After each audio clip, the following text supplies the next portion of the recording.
كفايه؟ حاضر. ما تزقش. طيب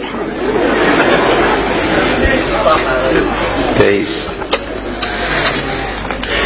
رهبة على قيد الحياة، وربنا يديها العمر ويستر عليا وعليها، وانا بحبها موت. موجودة في دير من أديرة مصر القديمة. في يوم من الايام شعرت بشيء بمغص في بطنها من تحت، يعني في الجزء الاسفل من البطن.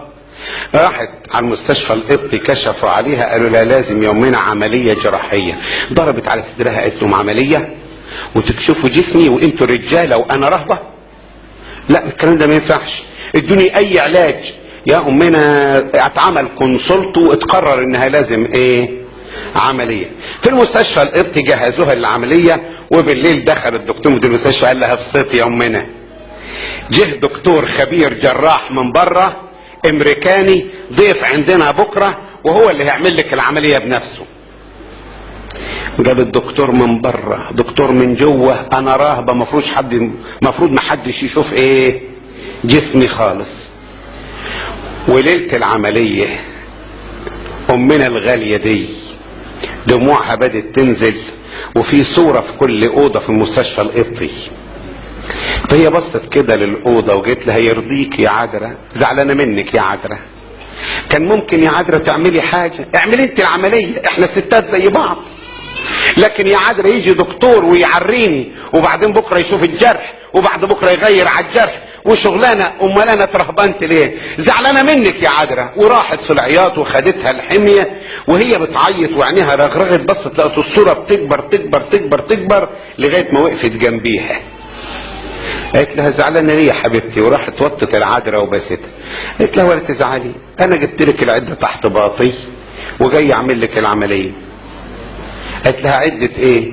فالعذرا طلعت من تحت باطها كده لفه صغيره فيها مقص وبلاستر وشريط ومككروم ومخيطه في الطرحه لا مؤاخذه الشبكه 3-4 ابر كده، وكل ابره فيها فتله.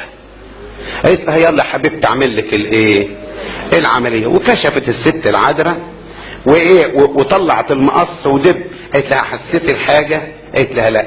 فطلعت الست العذراء حاجه من بطنها كده في حته قطنه وحطتها لها على على الكومودين اللي جنبيها. قالت لها ادي الشيء اللي كان تعبك طلعناه وحطيناه على على امنا دي عايشه وربنا يديها العمر.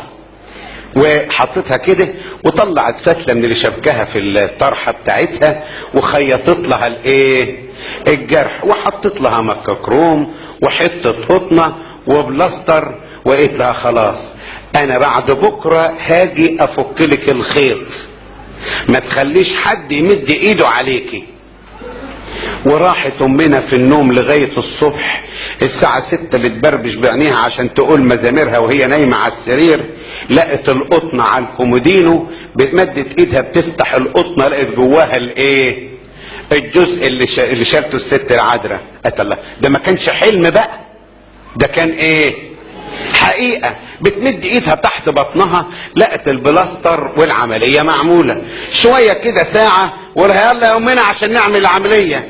قالت لهم قولوا للدكتور الامريكاني سبقته الدكتورة من السماء وجت عملت لي العملية، وادي الجزء اهو، والعملية موجودة ببطني وهي هتغير لي بعد بكرة. ما حددتش الساعة عشان ما تنتظروهاش. اتفضلوا شوفوا شغلكم. طيب يا امنا نقيس لك الضغط، نقيس لك ابدا، سيبوني في حالي، انا عملت العمليه. بعد 3 ايام جت الست العذراء شالت لها القطنه وشالت لها الخيط وشالت لها كل حاجه، ومسكتها العذراء ايدها في ايدها وبدت تمشي بيها في الاوضه رايحه جايه 3-4 مرات. ده حبايب العذراء يا حبايب، ده حبايب العذراء. حد ينسى حبايب العذراء؟ تنسى حبايبها؟ وفي قالت لها اقعدي يا حبيبتي وبستها. قالت لها مبروك عليكي وعمري ما اهون عليكي. الست دي حبيبه القديسين وبتشوفهم وتكلمهم عيانا بيانا، وزي ما قلت هي عايشه لغايه النهارده وربنا يدينا بركتها. وصدق ولا بد ان تصدق.